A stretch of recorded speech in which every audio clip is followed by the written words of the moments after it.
Liam Reynolds had never been one for flashy corporate gatherings. Running a successful auto repair shop in Chicago's South Side meant he was more comfortable with grease-stained hands than champagne flutes. Social niceties, stiff collars, and the forced laughter of well-dressed colleagues were worlds away from the straightforward, hands-on life he led. But that evening, for Vanessa, his wife of 6 years, he made an exception. Vanessa had been unusually excited about this year's company party. She spent days preparing, fussing over every detail from her outfit to her hair and makeup. A level of attention Liam hadn't seen from her in years.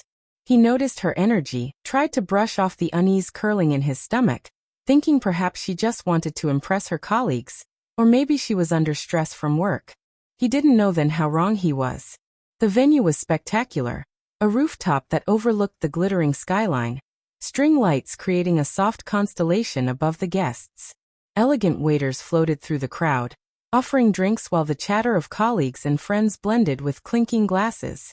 Liam stood by the bar, whiskey in hand though he barely drank, feeling like an outsider in a place that celebrated status and appearances. Vanessa, meanwhile, shone as though she had been born for this environment. She laughed freely, moved through the crowd with ease, and hardly spared Liam more than a passing glance. Each nod, each faint wave felt like a polite dismissal. The uneasy gnawing in his chest began to grow. It wasn't just the distance, it was the way others reacted. Subtle smirks, exchanged glances, whispers cut short when Liam looked their way, all indicators that something was amiss, though he could not yet name it. And then she returned to him, but not alone. Beside her was a man Liam didn't recognize. He was tall, impeccably groomed, and carried an air of familiarity with Vanessa that instantly set Liam's instincts on edge. Vanessa introduced him casually. "This is Austin." But Liam knew the introduction was only a formality. The way Austin's hand hovered lightly on her back, the proximity, the casual confidence, everything screamed intimacy. Austin smiled, not kindly, but with a smirk that suggested a challenge. "So you must be the husband," he said, tone dripping with mockery. Then, without hesitation, he added, "I'm going to dance with her." Vanessa's hand slid down his arm in agreement, her voice smooth and casual. "You don't need to ask him." In that instant, Liam felt invisible. Not because she didn't love him, he had once believed she did, but because she had chosen to dismiss him publicly, to make a spectacle of intimacy with another man while he stood frozen. And it escalated. Austin led Vanessa to the dance floor, moving with a comfort that made it clear this wasn't their first dance. Hands lingering, bodies pressed together, familiarity radiating between them. Liam's pulse accelerated as he watched. Phones subtly recorded the scene. Whispers rippled across the crowd, and yet Vanessa did nothing to stop it. Then Austin's hand slipped deliberately under the edge of her blouse. Not indecently, not yet, but enough to mark his territory. Enough to humiliate Liam in front of everyone. Anger, humiliation, and disbelief collided inside him. He snapped. Glass shattered under his clenched fist as he approached them. "Take your hands off her," he barked, his voice carrying across the stunned rooftop. The music faltered. Conversations stuttered. Every eye turned to the scene. Austin's bravado faltered when he saw the steel in Liam's stance. "What are you going to do about it?" he sneered.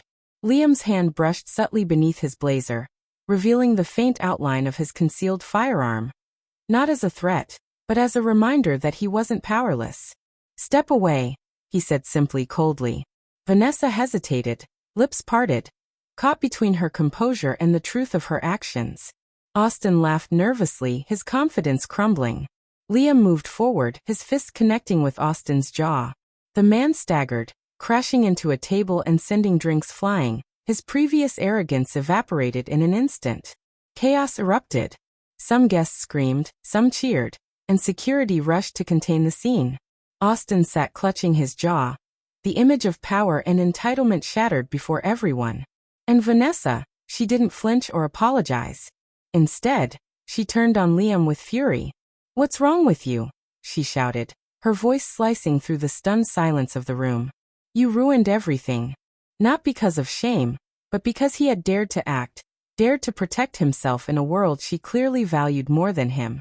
Liam stood, silent, absorbing the absurdity. He had been humiliated by her betrayal, Yet she positioned herself as the victim. In the days that followed, the truth became undeniable. Vanessa had been involved with Austin for nearly a year. The party had been a stage, the rooftop their public theater. Her colleagues had known. Some even encouraged the display. Liam, however, had been blind, until that night forced him to see everything clearly. Austin was dismissed, fired due to irrefutable evidence captured on multiple devices, and Vanessa's carefully curated reputation crumbled. Clients withdrew, co-workers distanced themselves, and her career and image suffered irreparable damage. Liam filed for divorce within 48 hours. There were no dramatic confrontations or extended arguments. He walked into the lawyer's office and began the process, resolute. What had once been silence and endurance became action and reclamation. Legal proceedings moved swiftly. Evidence of infidelity and misconduct left no room for denial. Vanessa faced consequences both in law and in the judgment of those around her. Months later, Liam looked back on that night not with resentment, but with clarity. It had never been solely about infidelity. It had been about self-respect, about realizing he had been losing himself to a version of love that never truly recognized him. Leaving had been an act of courage, the reclamation of his dignity. Love, he learned, should never come at the cost of one's self-worth. A partner who publicly humiliates cannot claim private love. He tells his story now as a reminder. Self-respect must be claimed, not begged for. Do not linger where you are treated as an option. Stand where you are cherished. Liam's liberation began the moment he chose himself over appearances, over deception, over the false love that once held him prisoner. Painful as it was, that night became the catalyst for freedom, for clarity, for the first step toward true healing.